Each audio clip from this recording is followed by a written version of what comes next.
ലോക പോലീസ് അല്ലെങ്കിൽ ലോകത്തിലെ നമ്പർ 1 ഗുണ്ട അടുത്തതായിട്ട് നോട്ടമിട്ടിരിക്കുന്നത് ക്യൂബനെയാണ്.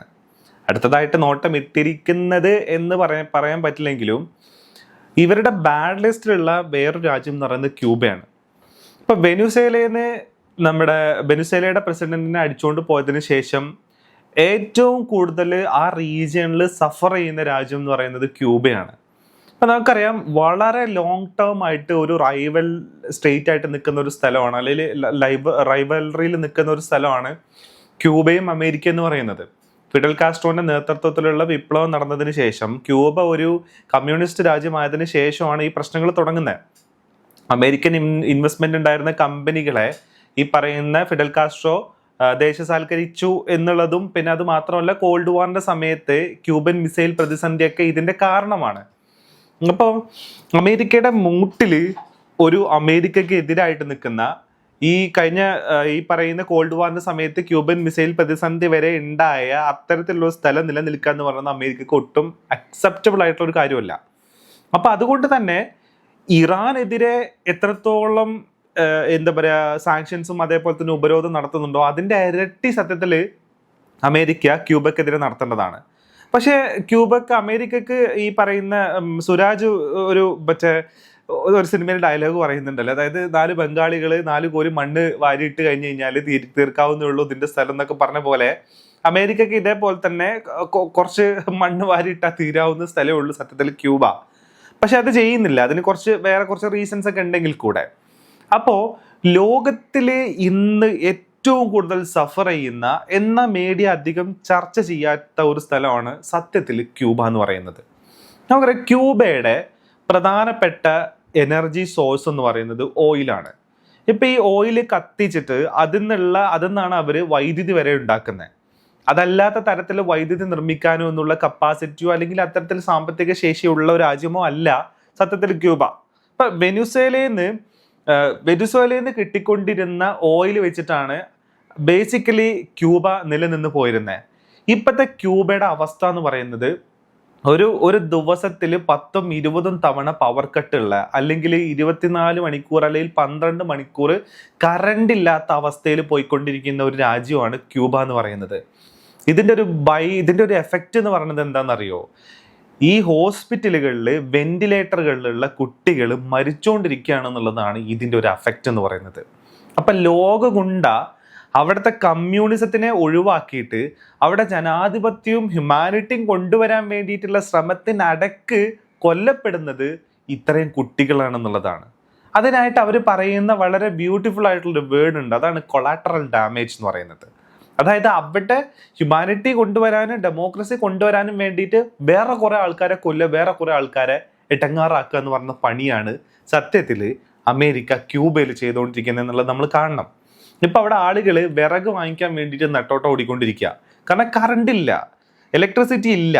മാത്രമല്ല അവിടെ ഈ ക്യൂബയിൽ നിന്നുള്ള വീഡിയോസ് ഒക്കെ കണ്ടു കഴിഞ്ഞാൽ നിങ്ങൾക്ക് മനസ്സിലാവും, ഒരു 1960ലും 1959 ഉണ്ടായിരുന്ന അമേരിക്ക എന്താണോ, അമേരിക്കൻ കാറുകൾ, അത്തരം സെറ്റപ്പുകളാണ് ഇപ്പോഴും ക്യൂബയിലുള്ളത് എന്നുള്ളത് നമ്മൾ കാണണം.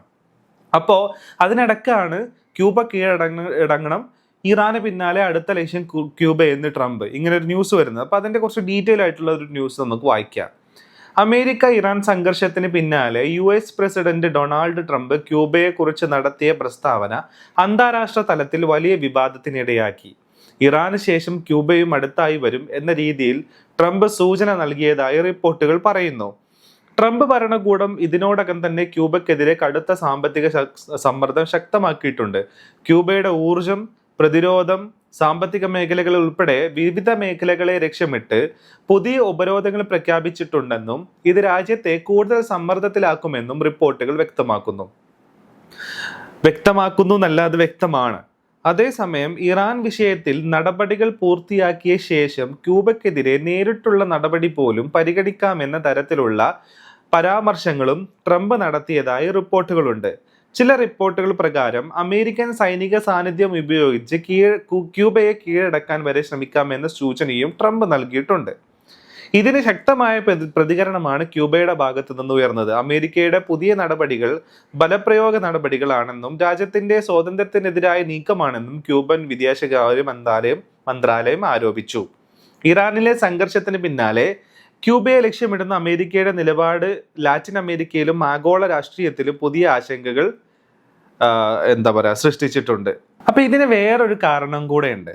അതെന്ന് പറയുന്നത് ഫ്ലോറിഡയിലെ ക്യൂബൻ അമേരിക്കൻ വോട്ടേഴ്സും കൂടെയാണ്. അതായത് ഈ ഫ്ലോറിഡയിലെ ക്യൂബൻ അമേരിക്കൻ വോട്ടേഴ്സ് എന്ന് പറയുന്നത് കുറച്ചും കൂടെ ഒരു സ്വിംഗ് വോട്ടേഴ്സ് ആണ്. അത് അവർ ഏറ്റവും കൂടുതൽ ആവശ്യപ്പെടുന്ന ഒരു കാര്യം എന്താ വെച്ച് കഴിഞ്ഞാൽ ക്യൂബക്കെതിരെ കൂടുതൽ സാങ്ഷൻസ് വരണം എന്നുള്ളതാണ്. കാരണം ഈ ഫിഡൽ കാസ്ട്രോന്റെ നേതൃത്വത്തിൽ ഈ വിപ്ലവം നടന്ന സമയത്തൊക്കെ അവിടുന്ന് ഓടിപ്പോന്നിട്ടുള്ള ആൾക്കാരും അവിടുന്ന് മൈഗ്രേറ്റ് ചെയ്തിട്ടുള്ള ആൾക്കാരൊക്കെയാണ് ഇവിടെ ഉള്ളത്. അവരുടെ സ്വത്തുക്കളെല്ലാം നഷ്ടപ്പെട്ട ആൾക്കാരാണ്. അപ്പോൾ അതൊരു പൊളിറ്റിക്കലി ചാർജ്ഡ് ആയിട്ടുള്ള ഒരു കമ്മ്യൂണിറ്റിയാണ് സത്യത്തിൽ ഈ ഫ്ലോറിഡയിലെ ക്യൂബൻ വോട്ടേഴ്സ് എന്ന് പറഞ്ഞാൽ. അപ്പൊ ഇവരുടെ ഈ പ്രീതി ലഭിക്കാനും കൂടെ വേണ്ടിയിട്ടാണ് ക്യൂബക്കെതിരെയുള്ള ഈ സാങ്ഷൻസും അതേപോലെ തന്നെ ക്യൂബക്കെതിരെയുള്ള ഈ ഉപരോധമൊക്കെ ആയിട്ട് മുന്നോട്ട് പോകുന്നത്. പക്ഷേ അവിടെയൊക്കെ മനുഷ്യന്മാരുണ്ട്, അവിടെയോ എത്രയോ മനുഷ്യന്മാർ ജീവിക്കുന്നുണ്ട്. അതേപോലെ തന്നെ ഹോസ്പിറ്റലുകളുണ്ട്, അതേപോലെ തന്നെ കുട്ടികളുണ്ട്, സ്കൂളുകളുണ്ട്. അപ്പൊ ഇതിനൊക്കെ നെവർ മൈൻഡ് ആക്കിയിട്ടുള്ള ഈ തീരുമാനം എന്ന് പറയുന്നത് അത് ഭയങ്കര ബ്രൂട്ടലാണെന്നുള്ളതാണ് പറയാനുള്ളത്. മാത്രമല്ല, ഇനിയിപ്പോ ഇറാന്റെ കേസിലേക്ക് വരികയാണെന്നുണ്ടെങ്കിൽ ഇറാന് ഹോർമോസ് എന്ന് പറയുന്ന ഒരു ചോക്ക് പോയിന്റ് ഉണ്ട്. ഈ ചോക്ക് പോയിന്റിൽ ഇറാൻ പിടിച്ചു കഴിഞ്ഞു കഴിഞ്ഞാൽ ലോകത്തിലുള്ള സമ്പദ് വ്യവസ്ഥയെ തന്നെ, ലോക സമ്പദ്ഘടനയെ അല്ലെങ്കിൽ വ്യവസ്ഥയെ തന്നെ ബാധിക്കുന്ന രീതിയിലോട്ട് അതിനെ മാറ്റാൻ പറ്റും. അതുകൊണ്ടാണ് ഈ പറയുന്ന ഹോർമോസ് ചോക്ക് പോയിന്റിനെ പിടിച്ചിട്ട് ഇറാൻ ആ വാറിനെ ഒരു എക്കണോമിക് വാറാക്കി മാറ്റുന്നത്. ഇത് എക്കണോമിക് വാറായിട്ട് കൺവേർട്ട് ചെയ്ത ഉടനെയാണ് അമേരിക്കയുടെ പതനം ഈ ഒരു ഇറാൻ അതേപോലെ തന്നെ US വാറിനകത്ത് സ്റ്റാർട്ട് ചെയ്യുന്നതെന്നുള്ളതാണ്. എന്നാൽ ഇതുപോലത്തെ ഏതെങ്കിലും ചോക്ക് പോയിന്റുകളോ ഗ്ലോബൽ എക്കണോമിയിൽ ഏതെങ്കിലും തരത്തിലുള്ള ഇമ്പാക്റ്റ് ഉണ്ടാക്കാൻ പറ്റുന്ന രീതിയിലുള്ള പോയിന്റുകളോ ആർക്കില്ല, ക്യൂബക്കില്ല എന്നുള്ളതാണ്. അമേരിക്കക്ക് വളരെ ഈസി ആയിട്ട് 4 കോരി മണ്ണ് വാരിയിട്ട് കഴിഞ്ഞാൽ തീർക്കാൻ പറ്റുന്ന രീതിയിലാണ് സത്യത്തിൽ ക്യൂബയുടെ അവസ്ഥ. പക്ഷെ എന്നിരുന്നാലും ക്യൂബ ചെയ്യാൻ സാധ്യതയുള്ള ചില കാര്യങ്ങളായിട്ട് പറയുന്നത് ഈ പറയുന്ന കരീബിയൻ നാടുകളിലേക്കുള്ള ടൂറിസത്തിനെ അതിനെ ബാധിക്കുന്ന രീതിയിലുള്ള ഇടപെടലുകൾ നടത്തുക എന്നുള്ളതാണ്. ഇപ്പൊ നമുക്കറിയാം, ഇപ്പൊ US എന്നാണെന്നുണ്ടെങ്കിലൊക്കെ പലതരത്തിലുള്ള ക്രൂസ് ഷിപ്പുകളുടെ ഒരു ഒരു ഒരു ഒരു ഒരു ടൂറിസ്റ്റ് പോയിന്റ് ആണ് കരീബിയൻ ഐക്യനാടുകൾ എന്ന് പറയുന്നത്. അപ്പൊ ഈ കരീബിയൻ നാടുകളിലേക്കുള്ള ഈ പറയുന്ന കപ്പൽ ഗതാഗതത്തിന് തടസ്സപ്പെടുത്തുക. പക്ഷേ ഈ ഹോർമൂസ് പോലെ ഒരു ചോക്ക് പോയിന്റിന് ഇടയിലൂടെ മാത്രമുള്ളതല്ല സത്യത്തിൽ കരീബിയനിലേക്കുള്ള റൂട്ട് എന്ന് പറയുന്നത്. ഭയങ്കര വാസ്റ്റ് ആണ്.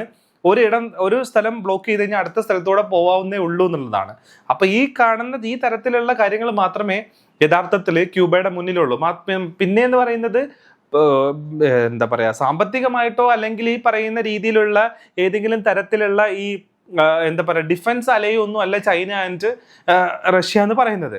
പക്ഷെ പൊളിറ്റിക്കൽ അലയാണ്. അപ്പൊ അവരുടെ ഇടപെടലുകൾ ഉണ്ടാവാം എന്നുള്ളത് മാത്രമാണ് ക്യൂബയുടെ ഏക ഒരു ആശ്വാസം എന്ന് പറയുന്നത്. അപ്പോൾ പറഞ്ഞു വരുന്നത് എന്താ വെച്ച് കഴിഞ്ഞാല്, നമ്മൾ ഇറാന്റെ കാര്യങ്ങൾ സംസാരിക്കുമ്പോഴും ഗസയുടെ കാര്യങ്ങൾ സംസാരിക്കുന്ന സമയത്തൊക്കെ ഒരുപാട് കുട്ടികള് ക്യൂബയില് ഈ പെട്രോള് അവർക്ക് നിരോധനം ഏർപ്പെടുത്തിയത് കൊണ്ട് തന്നെ ഇലക്ട്രിസിറ്റി ഇല്ലാണ്ട് മരിച്ചു വീഴുന്നു എന്നുള്ള കാര്യമാണ് നമ്മൾ ഇതിന്റെ ഇടയ്ക്കെല്ലാം മറന്നു പോകുന്നത് എന്നുള്ളതാണ്.